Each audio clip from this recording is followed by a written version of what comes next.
यानी इतिहास को हम इस वीडियो में 50 महत्वपूर्ण क्वेश्चंस को यहां पर ताल ठोक कर पूरे संपूर्ण हिस्ट्री को आज खत्म ही कर देंगे। आइए इस वीडियो में पहला क्वेश्चन आपके स्क्रीन पर है। पहला क्वेश्चन कहता है कि ऋग्वेद में यव शब्द किस कृषि उत्पादक हेतु प्रयोग किया गया था।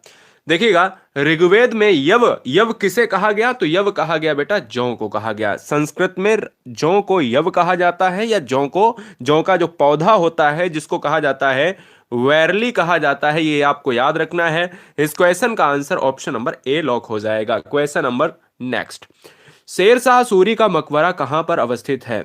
शेर शाह सूरी का मकबरा कहां पर अवस्थित है, तो शेर शाह का मकबरा है सासाराम में। और हुमायूं के लिए बेटा क्या मारेंगे, क्या दिल्ली मारेंगे, एक बार कमेंट करके बताइए। हाँ, औरंगजेब के लिए औरंगाबाद और शेर शाह सूरी के लिए सासाराम, इसलिए इस क्वेश्चन का आंसर डी होगा। भारत कोकिला किसे कहा जाता है, कमेंट कीजिएगा। भारत कोकिला किसे कहा जाता है दोस्तों, तो सरोजनी नायडू। अगर आपका ऑप्शन सही है तो बिल्कुल सही है, सरोजनी नायडू को भारत की कोकिला कहा जाता है। अगला, गुरु अर्जुन देव के समकालीन कौन थे, आपको कमेंट करना है कि इस क्वेश्चन का राइट आंसर क्या होगा। ऑप्शन है बाबर, ऑप्शन है शाहजहां, ऑप्शन है Akbar and last one Jahangir. बताएंगे इस क्वेश्चन नंबर 4 का आंसर क्या होगा। जिन बच्चों ने यहां पर जहांगीर आंसर दिया है, क्या जिन बच्चों ने यहां पर जहांगीर ऑप्शंस दिया है वो गलत है। अर्जुन देव अकबर के समकालीन थे, इसलिए इस क्वेश्चन का answer option number C lock हो जाएगा। क्वेश्चन नंबर 5 कहता है कि जिस काल का कोई लिखित विवरण उपलब्ध नहीं हो सका है, या नहीं हो सकता है, या नहीं मिलता है। देखिएगा, दो चीजें आपको याद रख लेनी है। एक ऐतिहासिक काल किसे कहा जाता है, और एक प्राग ऐतिहासिक काल किसे कहा जाता है। प्री हिस्टोरिक पीरियड उसे कहा जाता है जिसका कोई लिखित विवरण नहीं है। यानी प्राग ऐतिहासिक काल का मतलब होता है जिसका कोई लिखित वर्णन नहीं है। ऐतिहासिक काल का मतलब वो होता है जिसका लिखित वर्णन है, जहां पर आप ताम्र लिपियों में, जहां पन्नों में दर्ज हो कोई चीज। जो चीज दर्ज हो वो ऐतिहासिक काल है, जो चीज दर्ज नहीं हो तो वो है प्राग ऐतिहासिक काल, प्री हिस्टोरिक एज या पीरियड। आंसर हमारा जाएगा ए के साथ। 6 नंबर आपके स्क्रीन पर है। 6 नंबर आपसे कहता है कि किस मुगल शासक को आलमगीर कहा जाता है। किस मुगल शासक को आलमगीर की संज्ञा दी जाती है। दोस्तों, आलमगीर कहा जाता है औरंगजेब को। क्या कहा जाता है, औरंगजेब को कहा जाता है। आलमगीर का मतलब होता है ब्रह्मांड का देवता। क्या बेटा, ब्रह्मांड का देवता। क्या याद रखना है, ब्रह्मांड का देवता जो है किसे कहा जाता है। अगर ये पूछे तो औरंगजेब को, और अगर ये पूछे कि आलमगीर तो औरंगजेब को। ऑप्शन ए लॉक करेंगे। औरंगजेब की एक और क्वेश्चंस, एक और श्रृंखला पूछी जाती है एग्जाम में कि सबसे ज्यादा हिंदू शासक मुगल शासक के काल में रहे हैं, तो हिंदू जो है रहे हैं, हिंदू सेनापति रहे हैं, वो औरंगजेब के काल में ही रहे हैं। आदिमानव ने सबसे पहले किस पशु को पालतू बनाया था, तो बहुत आसान है। आदिमानव ने सबसे पहले दोस्तों ताम्र लिपि का यूज किया। सबसे पहले पालतू पशुओं में गाय का यूज किया, या कुत्ते का यूज किया, या बैल का यूज किया, या हाथी का। तो उन सभी में ऑप्शन जाएगा किसके साथ, बी के साथ, क्योंकि पालतू पशु जो है कुत्ते को बनाया। आंसर बी लॉक होगा। मानव ने आग का प्रयोग, ह्यूमंस यूजिंग फायर, आग का प्रयोग कब शुरू किया गया। देखिएगा, आग का प्रयोग किया गया प्रारंभ। देखिए, जब प्रारंभ की बात करें तो आपको याद रखना है, आप पूरा पाषाण ऑप्शंस में हो तो आप पूरा पाषाण मारिए, क्योंकि वहां पर प्रारंभ और शुरू करना या यूज करना में अंतर है। लेकिन प्रारंभ किया तो ये नए काल से किया है। नए काल का मतलब है नव पाषाण काल, तो आंसर हमारा बी लॉक होगा। 9 नंबर आपके स्क्रीन पर है, आपको लॉक करना है। हुमायूं का मकबरा कहां पर अवस्थित है। देखिएगा, सासाराम में है शेरशाह का मकबरा, राइट ना दोस्तों। हुमायूं का मकबरा है कहां पर, क्या दिल्ली में है, कमेंट करिएगा। हुमायूं का मकबरा कहां पर है, क्या दिल्ली में है। मैं कहता हूं दोस्तों, हुमायूं का मकबरा दिल्ली में है, बिल्कुल सही बात है। शाहजहां का सासाराम में है, औरंगजेब का औरंगाबाद में है। आंसर हमारा ए लॉक हो जाएगा, दिल्ली, यानी ऑप्शन नंबर ए। मानव ने सबसे पहले किस धातु का प्रयोग किया, ह्यूमंस यूजिंग मेटल। अगर हम की बात दोस्तों, वो है तांबा, यानी कॉपर। ऑप्शन जाएगा किसके साथ, सी के साथ।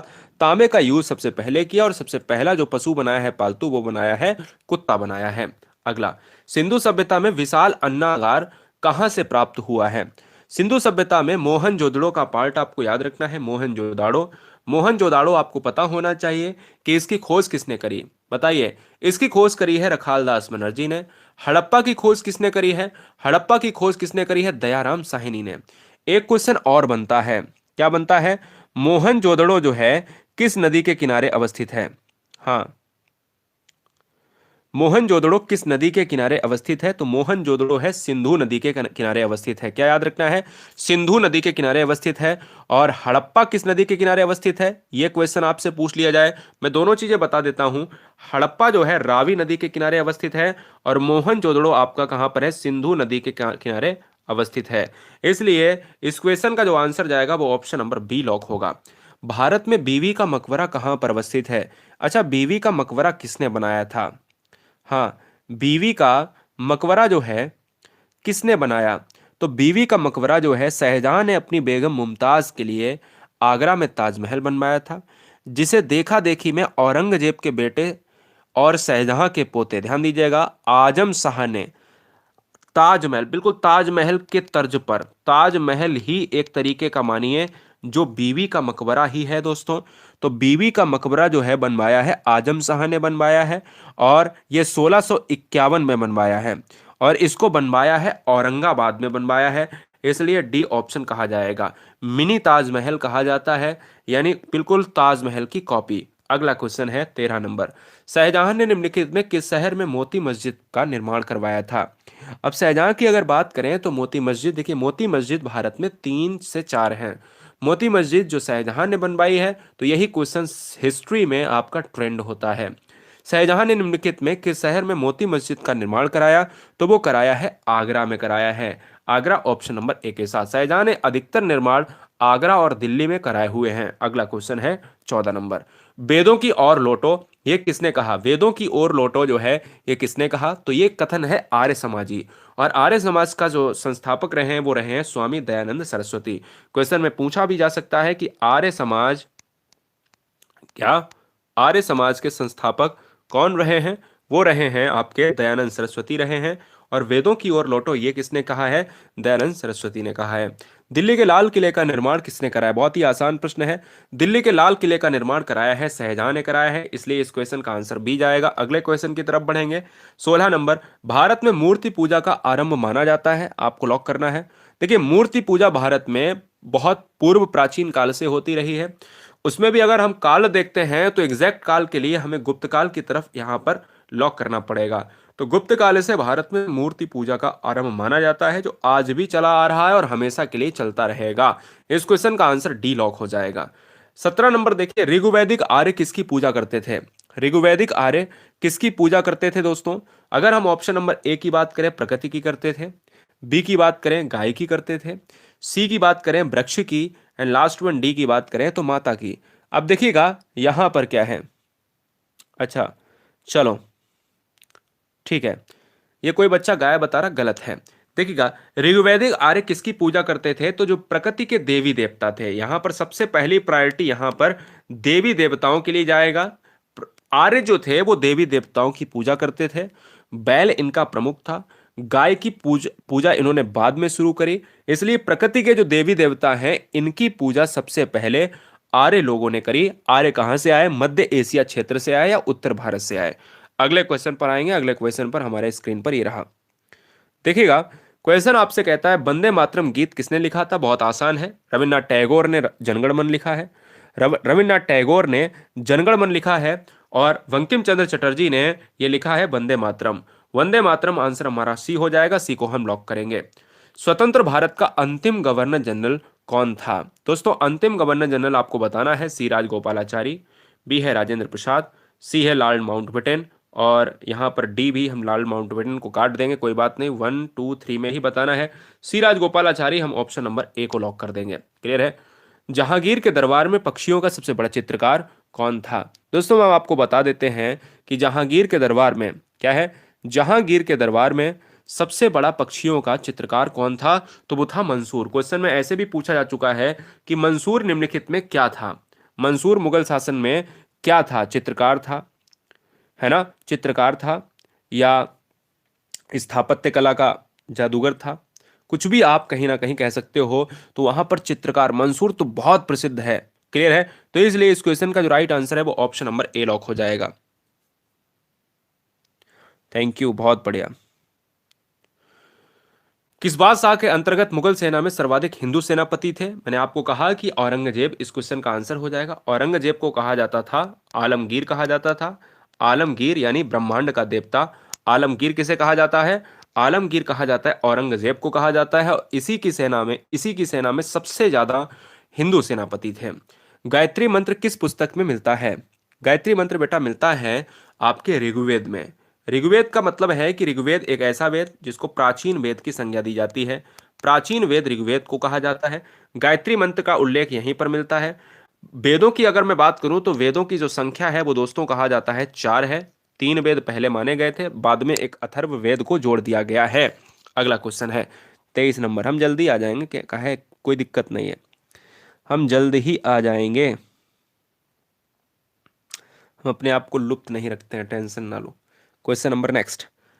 दिल्ली के प्रसिद्ध जामा मस्जिद का निर्माण किसने कराया? अगर हम जामा मस्जिद की बात करें तो जामा मस्जिद की हम बात करते हैं तो 23 का जो आंसर है वो जाएगा शाहजहां के साथ। ये भी आंसर शाहजहां हो जाएगा, ऑप्शन नंबर बी हो जाएगा।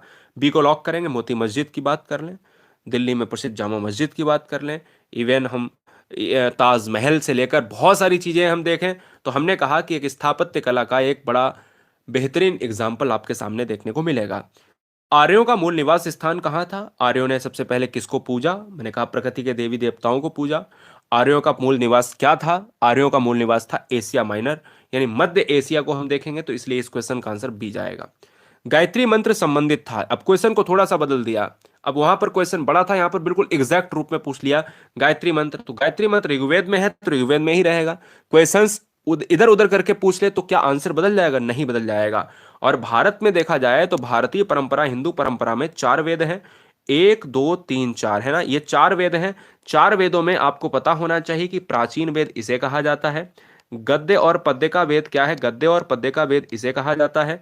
इसको कहा जाता है संगीत का वेद, कहा जाता है संगीत का वेद। और इसे कहा जाता है जादू टोने का वेद कहा जाता है। अगला, मुगल शासन में जिले को किस नाम से जाना जाता है? मुगल शासन में जिले को किस नाम से जाना जाता है आपको बताना है। आपको पता होना चाहिए कि मुगल शासन में जिले को जाना जाता है सरकार के नाम से, इसलिए इस क्वेश्चन का आंसर बी हो जाएगा। जाना जाता है का मतलब था, ये आपको याद रखना है, क्योंकि मुगल शासन अब तो है नहीं, इसलिए इस क्वेश्चन का जो राइट आंसर है बी हो जाएगा। भारत में डच का सबसे प्रारंभिक उपनिवेश कहाँ था? जो डच आए, पुर्तगाली आए, भारत में अंग्रेज आए, है ना, तो इस तरीके से कहीं ना कहीं ये आपको फैक्ट याद रखना है कि भारत में सबसे पहले 1498 में भारत में कालीकट के मार्ग से वास्को डिगामा आया था। राजा जमोरिन ने उसका कालीकट पर स्वागत किया था केरल में, है ना। उसका मकसद ये था कि कहीं ना कहीं एक धन को आयात करना, और भारत में जो समुद्री मार्गों का खोज का श्रेय जाता है वो वास्को डिगामा को जाता है, यानी द वास्को डिगामा पुर्तगाली यात्री था। 27 नंबर का जो आंसर चला जाएगा वो किसके साथ जाएगा? मछलीपट्टनम हो जाएगा, इसलिए इस क्वेश्चन का आंसर ऑप्शन नंबर ए होगा। प्रसिद्ध संगीतज्ञ तानसेन का मकबरा स्थित है। तानसेन क्या है? तानसेन एक संगीतज्ञ थे। इनका मकबरा कहाँ पर स्थित है? इनका मकबरा है मध्य प्रदेश में है। और मध्य प्रदेश में कहाँ पर दोस्तों? वो है ग्वालियर में। आंसर हमारा डी होगा। किस मुगल बादशाह को जिंदा पीर कहा जाता था? अब जिंदा पीर देखिए, मैंने क्या कहा, आलमगीर किसे कहा जाता था, ब्रह्मांड का देवता किसे कहा जाता था, सबसे ज्यादा हिंदू सेनापति किसके शासनकाल में थे, किसकी सेना में थे, और जिंदा पीर किसे कहा जाता था? तो इन सभी का आंसर एक होगा, औरंगजेब। अगला, अकबर द्वारा बनाई गई कौन सी इमारत का नक्शा बौद्ध विहार की तरह है? केवल 50 क्वेश्चन है दोस्तों, टेंशन ना लीजिएगा। बहुत बढ़िया। देखिएगा दोस्तों, हमसे क्वेश्चन कह रहा है कि अकबर द्वारा बनाई गई कौन सी इमारत का नक्शा बौद्ध विहार की तरह है? तो पंचमहल। पंचमहल आपको पता होना चाहिए अकबर के द्वारा बनाया गया। बुलंद दरवाजा, जोधाबाई का महल, दीवाने खास। कहीं कहीं जोधाबाई जी नाराज हो जाती थी, अकबर ने उन चीजों को बनवाया कि नहीं, जोधाबाई को ये चाहिए, ये वाला महल चाहिए। तो इस क्वेश्चन का जो आंसर है फिलहाल बी जाएगा, वो उनकी एक अपनी समस्या है। सूफी सिलसिला मूलतः संबंधित है। सूफी की बात करें तो सूफी कहां से आएगा? सूफी इस्लाम से आएगा, आंसर सी होगा। इस्लामी रहस्यवादी आंदोलन को क्या कहा जाता रहा है? तो इस्लामी रहस्यवादी आंदोलन को क्या कहा जाता रहा है? सूफी आंदोलन कहा जाता रहा है, इसलिए इस क्वेश्चन का आंसर बी होगा। दलित और पिछड़े वर्गों के सुधारक कौन थे? Option number A Dayanand Saraswati, B है राजाराम मोहन राय जो ब्रह्म समाज के संस्थापक रहे हैं, डॉक्टर बी आर अम्बेडकर। तो आंसर जाएगा डॉक्टर बी आर अम्बेडकर के साथ, ऑप्शन नंबर सी लॉक होगा। बौद्ध ग्रंथ में पिटकों की रचना जो है निम्नलिखित में किस भाषा में की गई? अब क्वेश्चन में एक बनता है यहां पर फैक्ट वन, कहता पिटक किससे संबंधित है? तो पिटक है बौद्ध ग्रंथ से। दूसरा, रचना जो है किस भाषा में की गई है? तो ये भाषा है पाली दोस्तों, और पाली का मतलब है ऑप्शन नंबर ए, ये सबसे पुरानी भाषाओं में से एक है। किस शासक के शासनकाल में नेपाल में बौद्ध धर्म का गमन हुआ था? आपको पता होना चाहिए कि ऐसा कौन सा शासक था जिसके शासनकाल में नेपाल में बौद्ध धर्म का गमन हुआ था। ये राजा था अशोक। आपको पता होना चाहिए कि अशोक ने कहीं ना कहीं कलिंग युद्ध के बाद रक्तताप देखकर, रक्तपात को देखकर अपने आप को एक विक्षिप्त सा महसूस किया और कहीं ना कहीं बौद्ध धर्म के लिए उन्मुख हुए। आंसर हमारा डी लॉक होगा। अगला, सांची क्यों विख्यात है? सांची एक क्या है? सांची एक स्तूप है। पहली बात तो सांची एक स्तूप है, सबसे बड़ा बौद्ध का स्तूप। क्वेश्चन में आता है कि बौद्ध स्तूप है क्या? बिल्कुल बौद्ध स्तूप है, और सबसे बड़ा सांची का स्तूप माना जाता है एक स्तूप के रूप में, बौद्ध स्तूप। जातक किसका ग्रंथ है? जातक दोस्तों बौद्ध से संबंधित है। बौद्ध की बात करें तो गौतम बुद्ध इसके वास्तविक संस्थापक रहे हैं, जबकि जैन धर्म के वास्तविक संस्थापक कौन है? महावीर स्वामी। अगला, बुद्ध के गृह त्याग का प्रतीक क्या है? बुद्ध के गृह त्याग का प्रतीक क्या है? गृह त्याग के प्रतीक को माना जाता है घोड़ा माना जाता है, इसलिए इस क्वेश्चन का आंसर ऑप्शन नंबर ए यहां पर लॉक होगा। किसे एशिया की रोशनी कहा जाता है? लाइट ऑफ एशिया की बात करें तो दोस्तों यहां पर यह क्वेश्चन छूटा नहीं रहना चाहिए कि गौतम बुद्ध को लाइट ऑफ एशिया कहा जाता है, एशिया की रोशनी कहा जाता है, इसलिए इस क्वेश्चन का आंसर सी होगा। जैन परंपरा के अनुसार महावीर कौन से तीर्थंकर थे? अभी तक जैन धर्म में 24 तीर्थंकर हुए। 24 तीर्थंकर में 24वें जो है महावीर, और अंतिम ये यही रहे हैं, इसलिए इस क्वेश्चन का जो आंसर है वो ऑप्शन नंबर डी जाएगा। वास्तविक संस्थापक जैन धर्म का महावीर स्वामी को ही कहा जाता है। लास्ट के 10 क्वेश्चन आपके स्क्रीन पर गुजरेंगे धड़ाधड़, और 41 से हम 50 तक जाएंगे दोस्तों। बहुत बहुत सुंदर, बहुत सुंदर। आपसे कहता है जैन धर्म का आधारभूत बिंदु क्या है? आधारभूत बिंदु क्या है? यदि आप गुरुजी वर्ल्ड एग्जाम स्टडी प्लेटफॉर्म पर नए हैं तो आपको पता होना चाहिए कि रात्रि 8 बजे देश की नंबर 1 हिंदी और 10 बजे आपको जीके के सारे सेक्शन पढ़ाए जाते हैं। संविधान, इतिहास, भूगोल, कंप्यूटर, रीजनिंग, मैथ, सारी चीज़ें आपको रात्रि 10 बजे मिलेंगी। और रात्रि 8 बजे के लिए हिंदी के लिए सब बच्चे गुरुजी वर्ल्ड एग्जाम स्टडी प्लेटफॉर्म पर हैं तो सब्सक्राइब कर लें। जैन धर्म का आधारभूत श्रृंखला में अहिंसा को रखा गया है। अहिंसा समझते हो ना? अहिंसा होना चाहिए, जहां पर हिंसा नहीं की जा सकती है। जैन धर्म हमेशा एक बहुत ही, चाहे वो बैक्टीरिया चाहे वो वायरस हो, उसको भी कहीं ना कहीं तरजीह देता है कि हाँ, मरना नहीं चाहिए। महावीर स्वामी का जन्म कहां पर हुआ था? तो महावीर स्वामी का जन्म हुआ था कुंडग्राम में। कुंडग्राम यानी ऑप्शन नंबर ए जाएगा। अच्छा एक बात बताइए, जैन धर्म का पहला संस्थापक कौन था? निम्नलिखित में किस नगर में प्रथम बौद्ध संगति का आयोजन किया गया था? बौद्ध संगति की बात अगर करी जाए तो देखिएगा, राजगृह में हुआ था, और वैशाली में दूसरा हुआ था, ठीक है ना? हाँ, पाटिलपुत्र में तीसरा हुआ था, और कुंडल वन में हुआ था चौथा। तो अभी तक 4 बौद्ध संगति हुई हैं, जिसमें पहला यहां पर आपको याद रखना है, वैशाली में, कुंडलग्राम में, कुंडलवन में, राजगृह में, है ना, पाटिलपुत्र में। अगला क्वेश्चन, प्रसिद्ध पशुपति की मुहर, पशुपति जो सील है वो कहां से मिली? पशुपति सील मिली है मोहनजोदाड़ो से, जहां से अन्नागार मिला था। मोहनजोदाड़ो सिंध नदी के किनारे अवस्थित है, जबकि हड़प्पा रावी नदी के किनारे अवस्थित है। बौद्ध शिक्षा का केंद्र था, बौद्ध शिक्षा का केंद्र था दोस्तों सांची, विक्रमशिला, गया, अजंता में। विक्रमशिला इस क्वेश्चन का आंसर हो जाएगा बी ऑप्शन। गांधी जी जब दक्षिण अफ्रीका में थे तो उनके द्वारा निम्नलिखित में क्या प्रकाशित किया गया था? जिस समय गांधी जी साउथ अफ्रीका में थे उस समय एक पत्रिका का आयोजन उन्होंने लिखा रिटेन में, और उसका वहां से प्रकाशन किया। दक्षिण अफ्रीका में गांधी जी के साथ बहुत दुर्व्यवहार भी हुआ। 46 नंबर का जो आंसर है वो इंडियन ओपिनियन हो जाएगा, ऑप्शन नंबर बी हो जाएगा।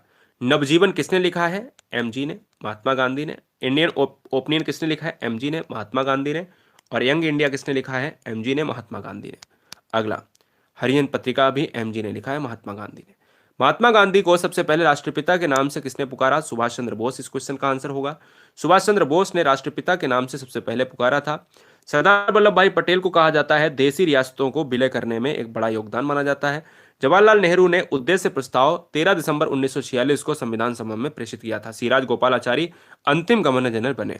अगला, सुभाष चंद्र बोस ने स्वतंत्र भारत की अंतरिम सरकार की स्थापना की थी। तो ये की थी भैया कहाँ पर की थी? बर्मा, सिंगापुर, थाईलैंड और इंडोनेशिया। रहस्यमयी मौत रही है सुभाष चंद्र बोस साहब की, बेहतरीन नेता रहा। और सिंगापुर में इनकी जो है यहाँ पर स्थापना की गई है। ऑप्शन जाएगा बी के साथ। जैन साहित्य को क्या कहा गया? जैन साहित्य को आगम कहा गया, क्या बताइए, कमेंट कीजिएगा।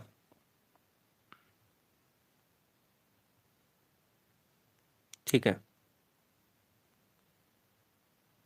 हाँ, आगम कहा गया है। साहित्य, जैन साहित्य की जो पुस्तक होती है वो आगम है। और आज का अंतिम प्रश्न आपके स्क्रीन पर है कि चाणक्य का अन्य नाम क्या था? तो चाणक्य का अन्य नाम आपको बताना है कमेंट करके। बहुत बढ़िया। क्वेश्चन का जो आंसर है वो विष्णुगुप्त हो जाएगा। मैं उम्मीद करता हूं कि सारे बच्चे